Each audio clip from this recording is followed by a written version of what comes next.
Welcome to the Booktopia podcast. I'm Ben Hunter, Booktopia's fiction category manager, and I am thrilled to be sitting in person for the second time, because we sat together last night, sort of, when you were winning an award. Pip Williams, author of The Dictionary of Lost Words. Thank you so much for being here. Ben, thank you so much for having me. I know that we tried to set this up almost a year ago to the day, and something got in the way. What was that? External factors, yeah. Yeah. So for whatever reason, I couldn't fly from Adelaide to Sydney because the borders were shut. So it is an absolute pleasure to be here. And it is on the post of your success at the ABIA Awards. It's extraordinary. You got a gong. You got a trophy. Yeah, I know. It's just been a really wild, wonderful time over the last few months. And, you know, if I'd been here last year, we would have talked about the book and my hopes and dreams for it. And now we're actually living the hopes and dreams. So, it's had a great run. It's surreal, Pip, because I feel like this book is an old friend now. You know, we've been working on this thing and moving quantities of it, and been getting back all this feedback, all this joy from this one title for a year now. And now we finally get to have a proper yarn about it. What I wanted to do, very loosely and casually, is for you to tell me just the story of how this book came to be, because I think it's a big one, isn't it? Yeah, I'd love to, and I don't ever tire of it, you know. So it has been a year of Zooming, but I came to this story through another book, which I think is often how we write. It's through other writers and the things that have been of interest to them, and so I read Simon Winchester's The Surgeon of Crowthorne, which is all about the relationship between James Murray, who was the editor of the Oxford English Dictionary, and one of the more prolific volunteers. And when I say volunteers, I'm talking about the people who, from the general public, who sent in words with sentences from books that helped the lexicographers define the words. So the sentences showed people how the word had been used. And it was a really interesting book. It's non-fiction. I highly recommend it. But at the end of it, the thing that stuck with me was this idea that the dictionary was a very male endeavour. And the idea that it could be biased. And it was shocking to me in a way. I looked at the dictionaries on my shelf and I thought, I have never questioned their authority. Never. They, you know, dictionaries like encyclopedias have been used to, solve problems, to settle arguments. They're supposed to be objective. And, you know, in Scrabble, if you propose a word and someone disagrees, you look it up in the dictionary to see whether or not it exists. And if it's not in the dictionary, you're not allowed to use it. And this idea, like I said, I was kind of shocked by it because in a way it was an issue that was sitting in plain sight. And I thought, oh, surely other people have thought this. And I did a bit of research and in particular I was interested in the idea that if the dictionary was collated and the words were defined by men, and the Oxford English Dictionary, the first edition, all of the editors, all of the lexicographers, all of the people paying for it were men. There were a few female assistants, but they didn't have decision-making power. No. But most importantly, most of the books that they were referring to were written by men. We're talking about a Victorian era endeavour, and at that time and in the hundreds of years before that time, many people were illiterate. So it's not just gendered, it's also class-based, because they could only include a word in the dictionary if it had a textual history. And so I initially, just out of interest, looked up missing women's words. I just put that into Google. But I couldn't find anything. I couldn't find anything that told me whether or not there was, words that had never been written down and therefore had disappeared from the language. And of course, how could I? If they weren't written down and they weren't recorded, then we may not know ever what those words were.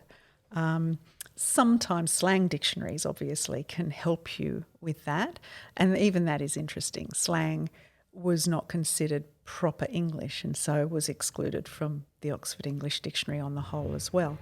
And so this idea that the dictionary could be biased, that it could be gender biased in particular, class biased, I thought actually was a really important idea. And I was actually talking because, like you said, we're meeting here today because the Australian Book Industry Awards were on last night. And so there's all sorts of people in town who I haven't seen for such a long time, including my own publisher from Affirm Press. And we were actually talking about this morning. My biggest fear when I decided to start writing this book was that I would let the idea down, that the idea itself and the issue that I was concerned about, I actually thought was really, really important. And I was terrified that I wouldn't do it justice, that I'd write a bad book and then all of a sudden the idea was no longer kind of unique, I suppose. Someone else could certainly write about it, but that hook, that incendiary idea would be gone because I'd ruined it with my dreadful writing. This was my fear, because I knew it was something that needed to be written about in one way or another, and I knew that fiction was the most accessible way to write about an issue that I think is important for people to consider. And so, well said. I can't tell you how grateful I am to all the people who actually, once I'd written the book, I had a wonderful editor at Affirm Press, and I've had wonderful people supporting the book, including Booktopia and, the book industry in general, who've gotten the book into people's hands. And I'm just so grateful that all of the people, and I had a mentor too for about 6 months, Tony Jordan. All these people have helped me to honour the idea, and I can't be more grateful that I didn't let it down. That's remarkable. That drive, though, that will to work with that idea has driven you a long way, though. Just yourself. This is a big endeavour for Pip. You went all the way to Oxford. Yes, I did, and it was a big endeavour, and because I'd never written fiction before either.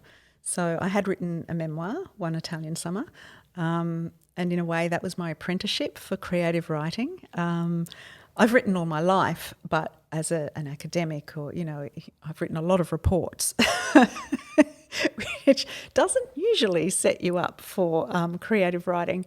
This is nothing like that. In fact, quite the opposite. And so that was, again, the fear. I'd never written fiction before, and I was, I was embarking on this big idea and historical fiction as well. I'm not a historian, though I am familiar with research. I was a social researcher, and so it was very important to me to get the facts right. And when I say the facts, I mean the things that aren't contested, like the dates of publication of words, like the people who worked on it that we know of, the place where the words were collated and defined. The scriptorium. The scriptorium. Scrippy.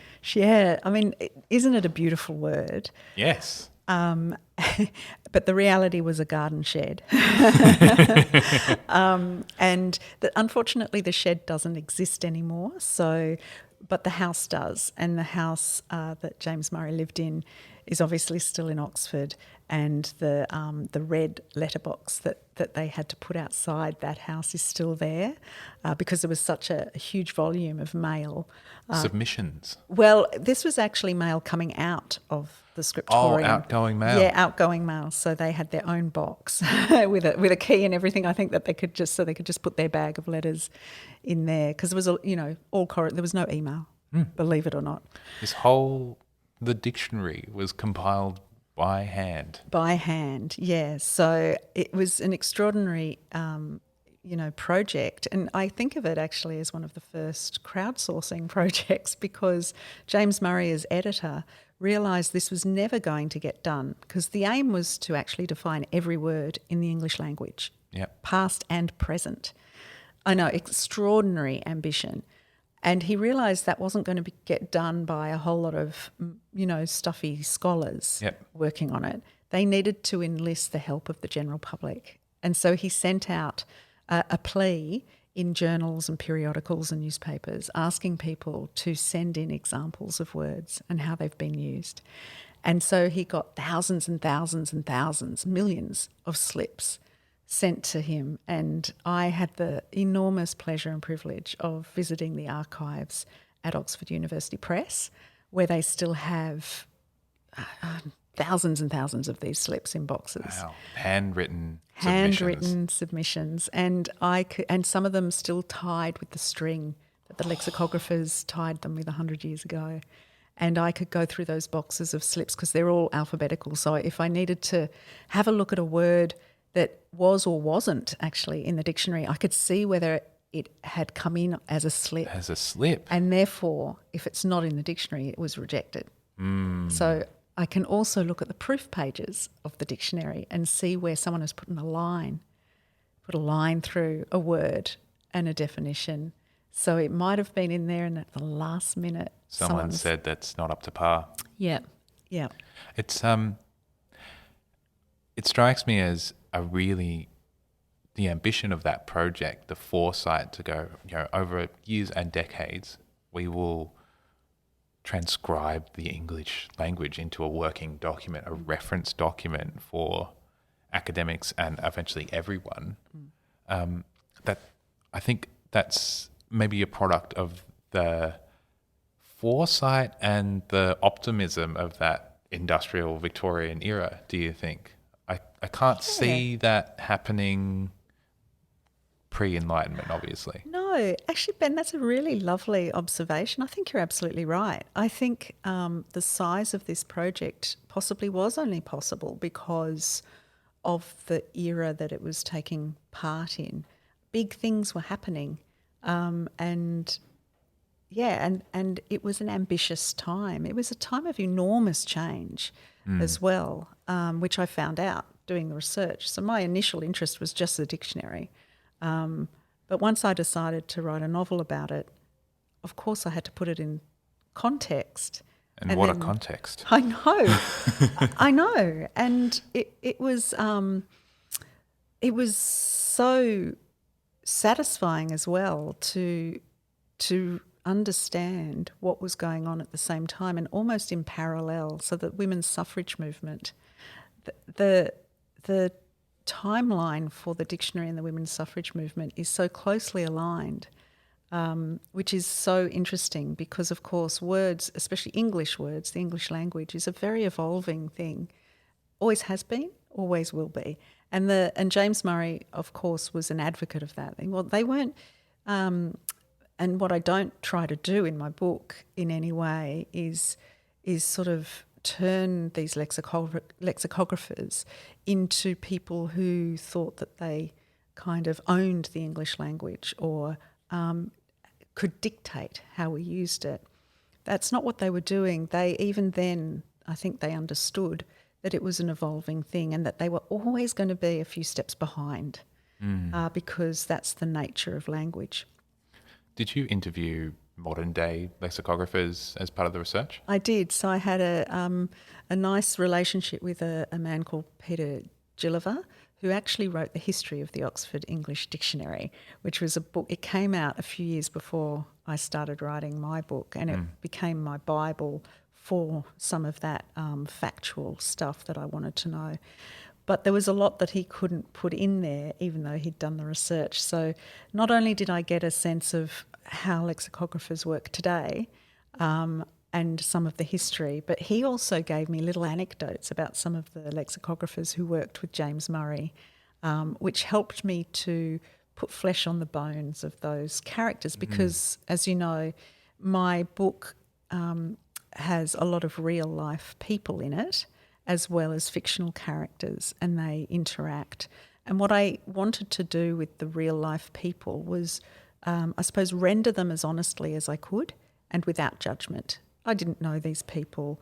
I can only judge them based on what history tells me, and it's unfair for me to assume that history kind of got them completely or got it all right. So I take what I know and I try to imbue those characters with characteristics that they really had, that we know from the history.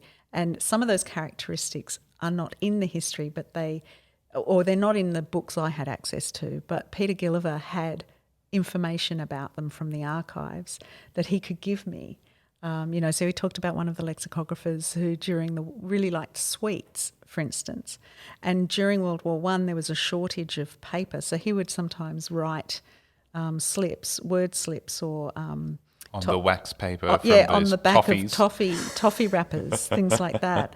And other lexicographers who he assumed, one of them in particular who he thinks was gay, but at that time it was illegal. So there's no documentation, but there are hints about this man's life. And, he left under sort of circumstances that could be kind of interpreted in certain ways.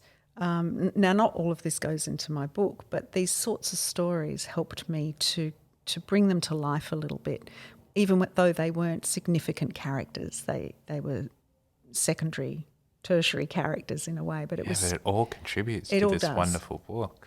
Yeah. Tell us about the word Bondmade and how I just think that perfectly encapsulates the gendered and class bias at the heart of your core idea. Oh, I'm glad you asked that because there are a few words in my book, and Bondmade is the very first, but there are a few words that are like characters to me. Yeah. They have their own kind of story arc in a way. They change throughout the story.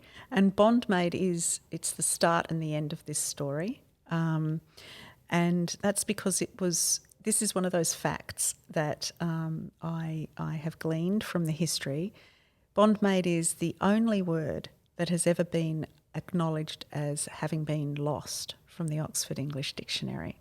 So it should have been in the first volume, A and B, which was published in 1888, but it wasn't.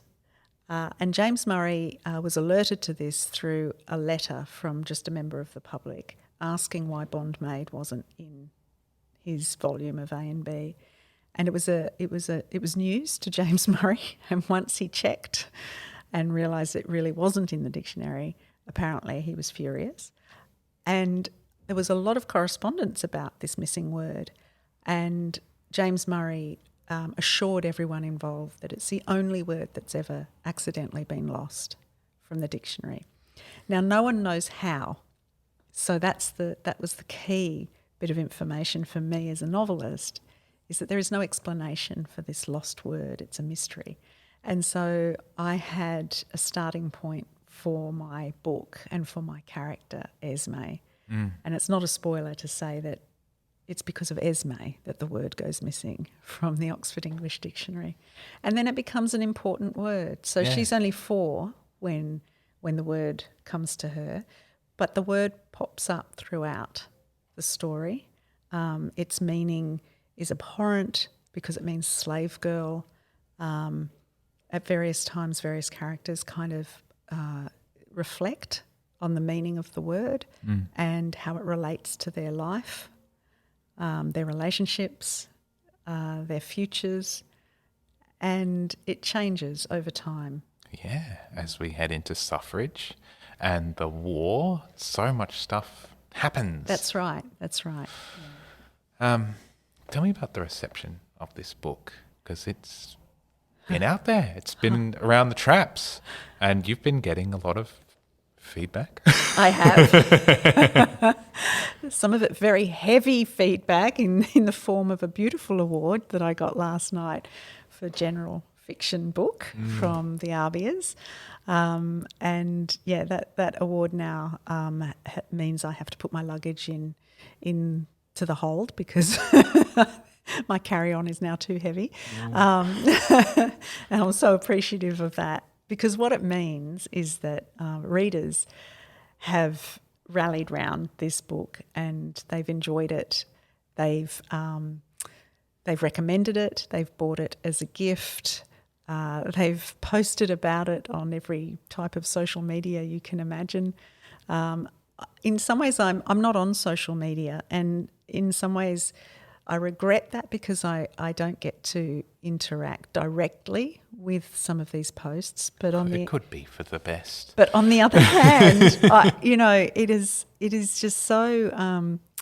It's now got a life of its own, and it's being passed from hand to hand in a way that I wouldn't have the time to respond to every post, but I'm so grateful for them. And also, I think I would be completely overwhelmed actually if I was engaging with all that social media. Just in terms of, I think it's better for me to not. I don't know how to say this, but you got to let the book breathe and exactly. be its own organic thing. Yes, and it's better for me not to claim, not to sort of be in there too much. I feel like a parent with a child that's gone and done something wonderful, and now it's not about me. It's about the book, and I love talking about it. Just like as a parent, I love talking about my kids, but the book is now doing its thing. And I had this lovely conversation with someone not long ago, a reader, because every now and then I do get readers do find a way of getting in touch with me and telling me what they think, or I've met somebody. And every now and then someone tells me what the book is about for them. And sometimes they tell me something that I had never planned for. I didn't write it into the book consciously. So for some people it's a book about motherhood. Yes. And that was not necessarily my intention. That's how the book wrote itself. For other people, it's a book about loss. Again, it's not something that I necessarily planned or did consciously. And it starts with a lost word, but there are lost people as well. Yes. And what I realise is that, and I'm sure this is the same for any book, you can write a book, but it's only 3/4 of the way there when it gets published, and it gets finished off by the reader. And in a way, I feel like that's what's happening now. The book is finding its readers, and people read it differently, and everybody finishes it slightly differently, and it becomes their book. Yes. Does that make sense? Yes. Yeah. And so I feel as the writer, I'm like a parent. I have to step back now and let the book do its thing and have its own effect on people. And it's And enjoy it. and just enjoy it. And get your trophies. Yeah, well, just because the book can't hold the trophy itself. So, I will look after the trophy on behalf of the book. And you are a proud owner of, speaking of heavy things, some of those original volumes, A and B. Is that right? Yes. So I have a beautiful... They're treasures. Well, I've only got one volume, but it is huge. So I've got A and B, which was one single volume. So the first edition has 12 volumes, and A and B was the first. And my partner found a copy of it, an original copy, obviously. And so I have it. Well done, him. I know, and what's lovely is now this year I've been able to actually have a few face-to-face events. So last year, there were none, and if possible, You do a bit of show and tell. I do. So especially if it's local, it's a bit harder interstate because it's quite It's a big thing. leather-bound thing. Yeah, But if it's local, I have my own suitcase with various artefacts in it from the research, but including this dictionary. And it's a really lovely thing to share with people. And they can flip through it and find the page where Bondmade should have been, and it is definitely missing. Pip Williams, thank you so much for your time today. It's been such a pleasure, Ben. And thank you for being part of this journey, because honestly, if it hadn't been for booksellers, I would not be sitting here with you today. Oh, you make it all worthwhile. You can get a copy of The Dictionary of Lost Words and Pip's other books, of which there's more to come. Yes, I am working on something. You can get all those books from booktopia.com.au.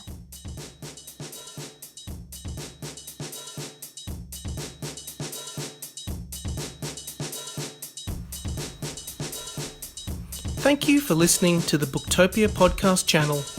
Don't forget, you can subscribe to us on SoundCloud and iTunes for free and get access to hundreds of author discussions, book analysis pieces and more. Or, if your eyes need a workout, head to Booktopia TV on YouTube. Don't forget, for all books featured in this podcast and for access to a whole bunch of other fun content on our blog, head to Booktopia, Australia's local bookstore, at booktopia.com.au.